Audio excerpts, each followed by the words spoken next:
Halo, kembali lagi di GP Media Channel bersama kakak Kak Rey. Nah, kali ini kakak akan mencoba membahas tentang pembahasan soal TPS UTBK kuantitatif ya.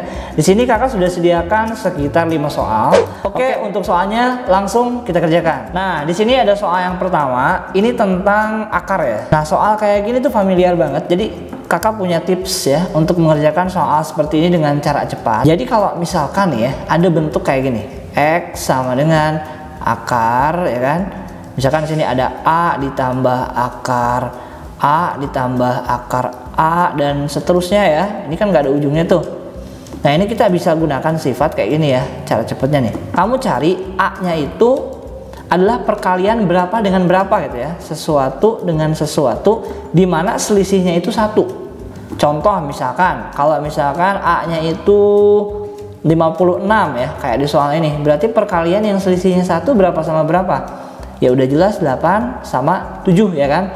Kalau misalkan 42, berarti perkalian antara 7 dan 6. Yang penting selisihnya harus 1 gitu ya. Nah, kalau kamu misalkan udah dapat angka-angkanya kayak gini, kalau misalkan tandanya positif kayak di soal nih, yang X misalkan, ini positif nih gitu kan. Nah, kamu ambil yang besarnya gitu. Ya.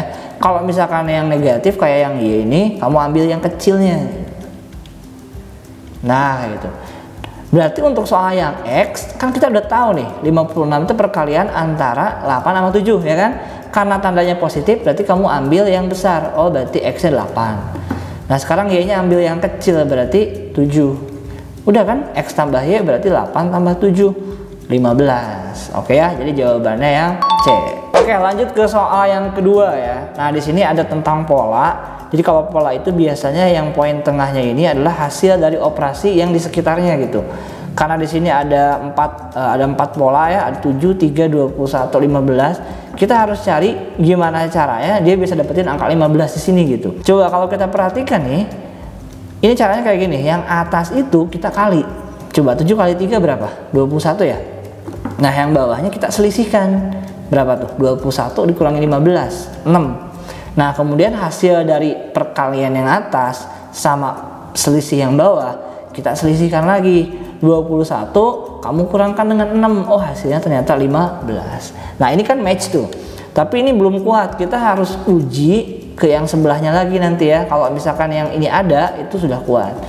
Oke, berarti polanya gimana tuh? Pola yang pertama itu kan kita kalikan yang atas ya, 7 kali 3. Terus kita selisihkan dengan selisih yang bawah, 21 dikurangi 15 gitu kan. Berarti 21 dikurangi 6 itu dapat 15 ya. Nah, berarti untuk pola yang kedua sama, kita kalikan yang atas gitu kan. 8 dikali 2 dikurangi 31 dikurangi 17, hasilnya akan sama dengan yang tengah adalah A gitu kan. Nah, coba kita operasikan ya, 16 dikurangi, ini selisih ini berapa nih? 14 ya, berarti sama dengan A gitu. Oh, berarti 16 dikurangi 14, 2. Oh, berarti A nya sama dengan 2 gitu. Oke ya. Nah, sekarang kita cari B nya ya, supaya kita bisa dapat hubungannya nih di opsi. Nah, untuk yang pola ketiga berarti kan sama tuh, kita kalikan yang atas 5 kali 12 dikurangi selisih yang bawah, B dikurangi 29 itu akan sama dengan 17 gitu. 5 kali 12 berapa? 60. Nah, ini ingat perkalian min kali B, min B, min kali min 29 itu plus 29 sama dengan 17. Nah, min B nya kamu pindah ruas ke kanan ya supaya positif. Oh, B sama dengan, ini 60 tambah 29, 89. Tapi ingat dikurangi yang 17 karena pindah ruas.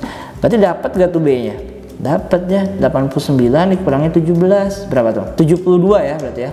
B nya 72. Nah, dapat kan? A nya udah ada, B nya ada. Nah, berarti kita cuma cari nih hubungan yang tepat. Nah, kalau kita lihat A min B 70, salah ya. A min B harusnya min 70. Oh, yang benar adalah B min A sama dengan 70. B nya 72 ya kan, A nya 2. Dikurangin jadi dapatnya 70 gitu kan. Oke, jadi jawabannya adalah yang B. Kita lanjut ke soal yang ketiga. Nah, di soal yang ketiga di sini ada tentang matriks ya. Nah, ini kan udah pernah kakak jelasin tuh waktu itu sempet tentang matriks. Apalagi di sini nanti ada kata-kata matriks singular nih katanya. Nah, maksud dari matriks singular itu apa sih gitu? Matriks singular itu adalah matriks yang memiliki determinan 0 ya gitu, yang memiliki determinan 0 atau bisa juga dikatakan tidak memiliki inverse ya. Jadi intinya determinannya 0 gitu ya. Nah, kamu masih ingat gak tuh determinan? Caranya gimana? Gampang kan ya, tinggal kaliin ke sini terus selisihkan dengan kali yang ke sini gitu. Yuk kita kalikan aja yuk, 2 log x dikalikan dengan 2 log x, terus kita selisihkan dengan perkalian silang yang ke kanan. 1 dikalikan dengan 3 pangkat 2 log x gitu ya. Ini maksudnya gini ya, 3 dikali 2 log x mungkin ya, bukan 3 pangkat 2 log x. Nah, berarti kita udah tahu kan, karena matriks singular ya udah kan determinannya 0 gitu. Nah, ini kita kalikan 2 log x dikali 2 log x, berarti 2 log x kuadrat. Ya kan? Dikurangi, ya ini tetap ini kan, 3 dikali 2 log x. Ya. Nah, sekarang supaya gampang nih pemisalannya, kita misalin aja 2 log x-nya itu adalah apa nih, misalkan R ya gitu. Misalkan supaya nggak terlalu ribet, berarti 0 sama dengan R kuadrat dikurangi 3R ya nggak? Oh, berarti kita bisa cari nggak R-nya? Ini kita pecah nih, R-nya keluar berarti tinggal R, yang ini tinggal 3 gitu kan. Nah, berarti R-nya itu adalah 0 atau R-3 yang sama dengan 0 gitu. Nah, sekarang baru kita balikin lagi, R-nya tadi apa? 2 log x kan. 2 log x sama dengan 0 ya kan, sama yang ini 2 log x min 3 sama dengan 0. Nah, untuk mencari nilai x nya gimana? Ya gampang aja gitu kan. Yang ini menggunakan sifat logaritma, tahu nggak sifat yang pertama tuh, a log b kan sama dengan c. Ini berarti apa? B nih yang tengah-tengah itu sama dengan a pangkat c ya, jadi a pangkat c. Ini juga sama, berarti x akan sama dengan 2 pangkat 0. Nah, kalau yang ini 3-nya pindah ruas dulu ke kanan ya, 2 log x sama dengan 3. Nah, berarti yang tengahnya nih kayak tadi, x sama dengan yang atas 2 dipangkatin yang kanan 2 pangkat 3. Berarti x-nya berapa nih? Ini adalah 2 pangkat 0. Semua yang dipangkatkan 0 hasilnya adalah 1 ya. Kalau yang ini berapa? 2 pangkat 3 8. Oh, pertanyaannya kesimpulan sekarang, titik 3. Pertanyaannya adalah nilai dari x1 dan x2 ya kan. Ini kan akar-akar yang udah kita temuin tuh. X1 ditambah x2 ya udah 1 ditambah 8. Jawabannya adalah 9. Nah ya, ada kan jawabannya yang B. Sip. Lanjut ke soal yang keempat. Jadi fungsi A didefinisikan oleh A, ini apa nih? Kan agak ribet tuh ya.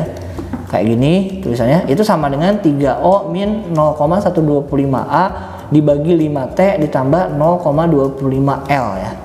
Nah, pertanyaannya ini adalah berapa gitu kan. Nah, berarti kan kalau kita asumsikan nih, ini kan sifatnya nih, lihat. A itu akan sama dengan A besar, nih pagar L, terus ada kayak dolar gini ya. Kayak dolar T, terus ada bintang O gitu kan. Itu berarti 3 dikalikan O min 0,125. Nah, kakak permudah ya, 0,125 itu sama kayak 1/8. Ini supaya cepet ya, ini kita ganti aja 1/8 itu. Nah, karena kita udah tahu itu 1/8, berarti 1/8A kan. Nah, kemudian dibagi 5T ditambah, kalau 0,25 itu 1/4 ya. Nanti kamu boleh hafalin ya, gimana cara merubah desimal ke pecahan gitu. Nah, sekarang lihat soalnya deh.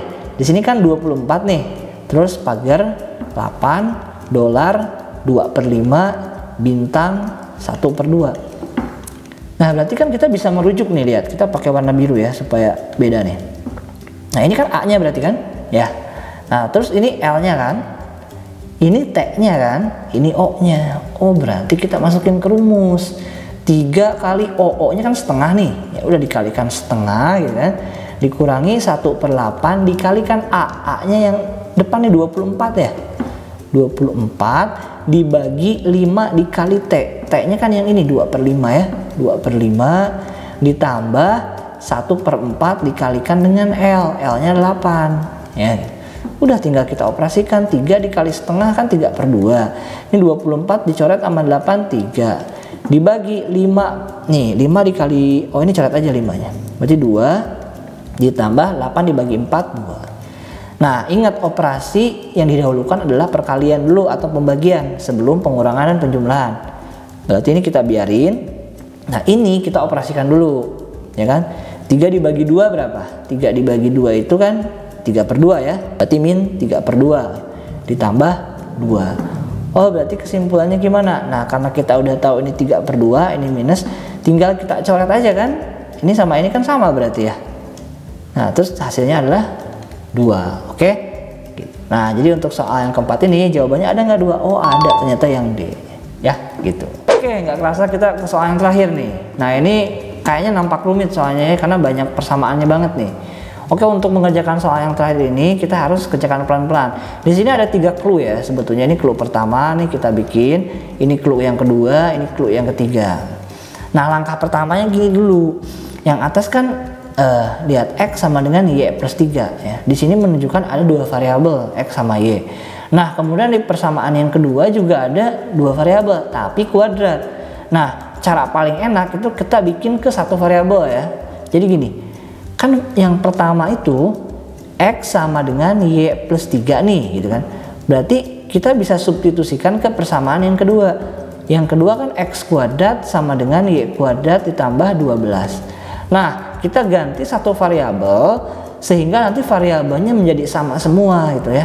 Kita ganti saja X nya menjadi Y plus 3 yuk. Jadi nanti variabelnya menjadi Y semua, sehingga kita bisa dapatkan 1 variabelnya nanti berapa, Y kuadrat ditambah 12 gitu kan. Nah kita kuadrat ini, masih inget gak caranya? Depan kuadrat dulu yuk, Y kuadrat ditambah belakangnya kuadratin 9. Nah terus ini kaliin semua nih, 3 dikali Y dikali 2 berarti 6Y kan gitu. Nah sekarang sama dengan Y kuadrat ditambah 12. Nah coba kamu perhatikan kiri sama kanan, ada yang sama nggak? Ada yang sama, Y kuadratnya kamu coret karena sama kan. Nah sekarang pindah tuh 6Y sama dengan 12 dikurangi 9, 9 nya pindah ruas ke kanan jadi negatif, berarti 6Y sama dengan berapa tuh? 3 kan. Oh Y nya berarti 3 dibagi 6 setengah, dapat kan Y nya. Nah sekarang nyari X gampang, karena kita udah tahu nilai Y, kita substitusikan ke persamaan yang pertama gitu kan. Karena kita tahu X sama dengan Y plus 3, Y di sini kan setengah, setengah ditambah 3 berapa tuh? Berarti 3 setengah ya, atau 7/2. Oke, kita udah dapatkan nilai X nya 7/2 gitu ya. Nah sekarang kita baru masuk ke persamaan yang ketiga nih. Nah ini agak kompleks. Coba ya, X ditambah Y pangkatin 3 ditambah 3X plus Y kuadrat dikalikan Z ditambah 3X tambah Y Z kuadrat ditambah dengan Z kuadrat sama dengan 64. Nah coba kamu lihat pertanyaannya, kan kita harus ada X, harus ada Y, harus ada Z. X ada ya kan, Y udah ada, Z nya yang belum ada nih. Gimana? Kita harus cari dari sini mau nggak mau. Karena kita udah tahu X sama Y nya, X nya kan tadi setengah ya, setengah ditambah 7/2 jadinya kan 4 ya, atau 8/2, bener gak? Ya kita tulis saja 4 pangkat 3 ditambah 3 kali X tambah Y nya kan tadi berapa? Ya ini kan setengah ditambah 7/2 kan 8/2 ya, 4. Ya udah kita tulis saja 4 ya, dikali Z jangan lupa, ditambah 3 dikali 4 Z kuadrat ditambah Z pangkat 3 ya, yang ini yang belakang. Nah sekarang yuk kita operasikan. 4 pangkat 3 itu berapa tuh? 64 ya. Terus 4 kuadrat tuh 16, 16 dikali 3 48 ya. Tapi ada Z nya jangan lupa, ditambah 3 kali 4 12 Z kuadrat ditambah Z pangkat 3 sama dengan 64. 64 sama 64 dicoret bisa kan? Habis. Berarti ini tinggal apa nih? Kakak tulis dari yang pangkatnya besar dulu ya, Z pangkat 3 dulu nggak apa-apa. Ditambah 12Z kuadrat ditambah 48Z sama dengan, karena udah habis dicoret, oh 0 berarti kan. Nah sekarang gimana caranya kita mencari Z? Kita keluarin dulu semua Z nya, berarti ini tinggal Z kuadrat, yang ini tinggal 12Z pangkat 1, yang ini Z nya habis ya kan, diambil keluar. Nah berarti Z nya itu yang ini kan, Z sama dengan 0 atau Z kuadrat ditambah 12Z ditambah 48 sama dengan 0. Coba kita cek yang ini dulu ya, apakah dia memiliki akar atau dia mempunyai nilai Z. Cara ceknya gimana? Pakai diskriminan ya.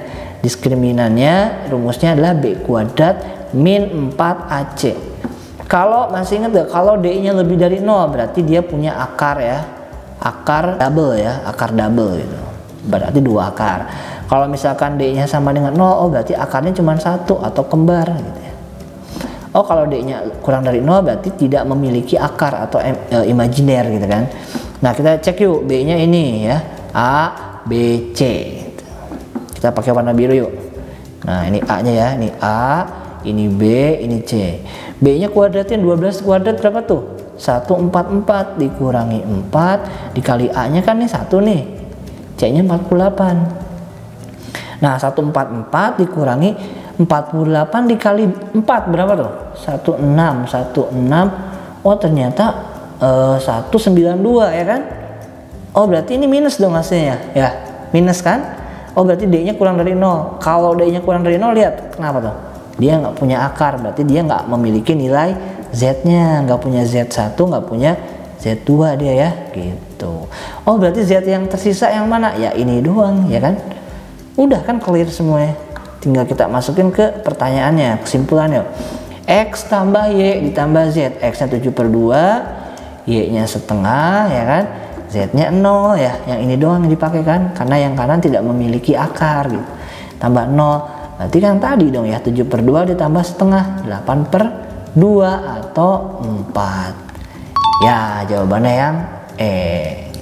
Oke, sekian pembahasan dari kakak tentang TPS kuantitatif ya. Nah di akhir video bakal ada latihan soal, silakan kamu kerjakan dan tulis di kolom komentar ya. Terima kasih, sampai jumpa.